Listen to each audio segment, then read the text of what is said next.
So the next topic that we're about to get in is actually quite touching. It's actually quite sad.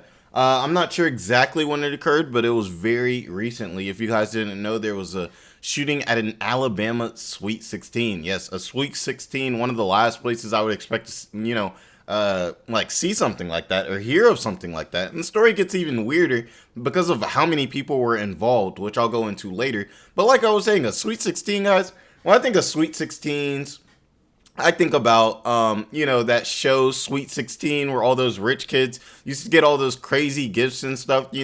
I'm thinking about like a entitled, like 16-year-old girl or something like gets like a new Mercedes Benz, like a 2023 Mercedes Benz. And she's like, she's having an attitude at the event, and then she gets her car and she's like, oh my God, I'm riding for it. You know what I'm saying? That's what I envision when I envision a Sweet 16. I envision it for a boy, something like a bar mitzvah. He's got all his friends. They're nice and they're dressed up, and they're doing all that. They're having fun, fun, but like very, mild fun. Now I know that 16-year-olds do, violent acts and things like this, but it's just not what I think about when I think about a Sweet 16. Who goes to a Sweet 16 party and they're like, I gotta be on defense, unless you're living, in like St. Louis or something. No hate on St. Louis. Please don't come for me, because you know what I'm saying. I'm not trying to deal with nobody from St. Louis. You feel me? But let's go ahead and get into this article and see what's going on. They issued essentially an update for us,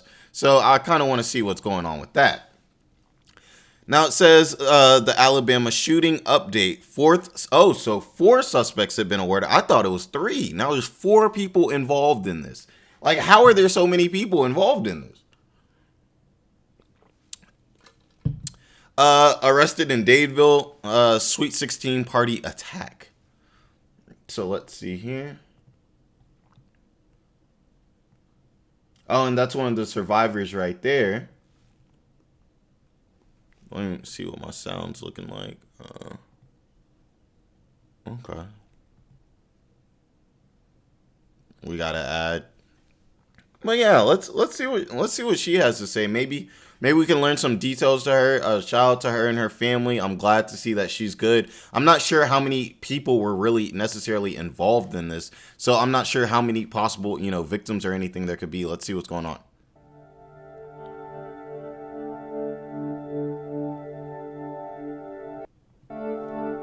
I don't hear anything. Okay.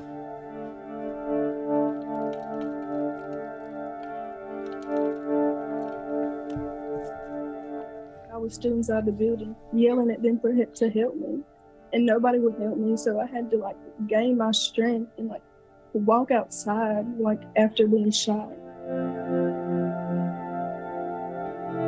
Okay. I was thinking there was going to be a little bit more to that, but that's very sad. Nobody was there to help her after a shooting at a Sweet 16. Were there no adults around? Was this one that, I mean, I definitely know about parties where there's no adults around. There's a bunch of 16-year-olds, but at a Sweet 16, it's like a birthday party. It's not the type of, hey, y'all trying to like get a whole bunch of people over. Like, I hear Mike's dad's not coming into town tonight. You know what I'm saying? It's not that type of thing. It's like hey, I'm throwing my daughter or my son a Sweet 16 party.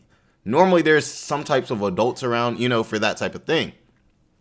So let's see. Now it says the 4th suspect has been arrested on reckless charges for the mass, at a Sweet 16 birthday party that left 4 people deleted and 32 people injured. What is this? What happened in Dadeville, Alabama? Authorities announced the arrest of 20-year-old Johnny Brown on Thursday, 5 days after the horror attack at Mahogany Masterpiece Dance Studio on Saturday night. So it was at a event, or at a venue and everything like that. But I know we're all wondering the same question. I know we're all thinking it. What was this 20-year-old doing there?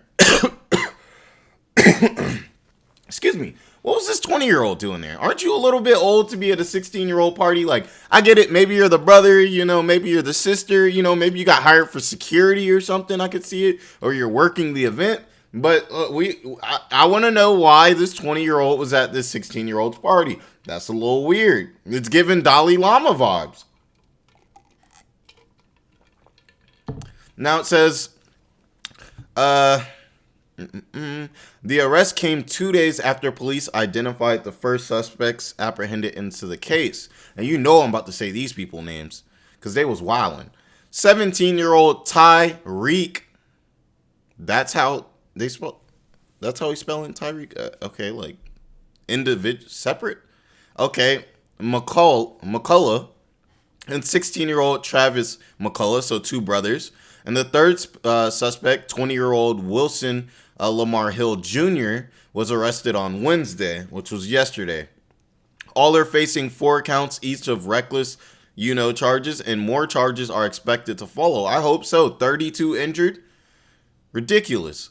High school football star Phil Dowdwell was one of the 4 deleted in the incident, and it has emerged that he was deleted, saving the life of his sister, whose birthday celebration it is. That's sad for the family. Imagine it's her birthday and she lost her brother.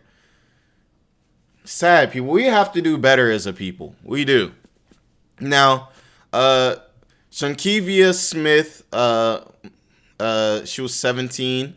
Marcia Collins and Corbin Holston were also deleted.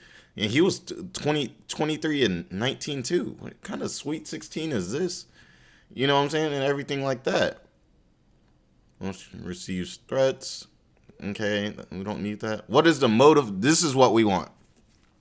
Now, it says that they were all charged. The motive still remains unknown. At a press conference Wednesday, Sergeant Jeremy Burkett of the Alabama Law Enforcement Agency declined to discuss how they believe the shooting unfolded. We can't get into a motive right now because that would be part of an ongoing investigation, which makes sense. Kind of it can mess up in the courts if they let too much information get out to the public, and everything like that. So we can't really get too many details on this. Oh man, I would like to get into this. So this is the 4th man that was arrested, and everything like that. It's unclear how many suspects they're going at. So that's also probably, a good reason why they don't want to say anything. And I'm thinking too, if 32 people have been injured and 4 had been deleted, that means there's probably a good bit of people shooting. So who knows? There could be more suspects. They're possibly looking for the suspect. They don't want the suspect. Like maybe the suspect thinks he's good, and they don't want to come out and say we're looking for this guy, and then he, leaves the state or leaves the country. I doubt he would do that. But you know what I'm saying? Basically tries to escape. So that would be very interesting. It doesn't look like we have too much on this and everything like that. We already know the victims. And more charges are expected to come. He became emotional. And this was this victim who was in the hospital bed who was shot and had to walk outside of the house after being shot, to receive treatment and everything like that. But guys, this is a really sad story. I wish there was more information out on this because this is kind of strange. This isn't something that you hear about with this sweet 16-year-old party. Why are there 19, 20-year-olds really there? I get it. High school parties have that. But when it's the dynamic of a sweet 16, somebody's kind of like birthday party, is it like that? It was at a venue. It wasn't in someone's basement, so I really hope there comes out with more details in this. And as they do, I'm going to let you guys know what's going on with that. You already know me and NGB, the gang. We all send our condolences out to all of those who passed. We wish well for all of those who were injured and all of those who were involved. 32 people, 38 people affected is essentially everybody who is connected to them as well. And this will change the perspective that a lot of these kids have for the rest of their lives. So we really want, to wish the best for everybody involved in this situation, except for the people who did the shooting. So let me know what you guys think about this terrible story. It's tragic. And in my opinion, we're hearing stories and things like this way too much. It's getting out of hand. I'm tired of hearing about it. You're tired of hearing about it, but it needs to be said. So for us to stop hearing about it, people got to stop acting a fool. I don't know how we're going to get there. Is it gun control? Is it worrying about mental health? Is it, better security? Like what, you know what I'm saying? And let me know if you guys think that you have a possible solution so that we don't have to deal with stories like this anymore. I'm tired of seeing stories like this, especially when it's youth, it's minors that are out here having these violent acts done against them. And that's the worst. You haven't even been able to fully live your life. You haven't been able to go out and become a competent person that can decide whether to make good or bad decisions. And somebody is changing the course of your life for you. I think that's ridiculous and very sad, and this is a very sad story. But guys, we're going to go ahead and get into the next topic now.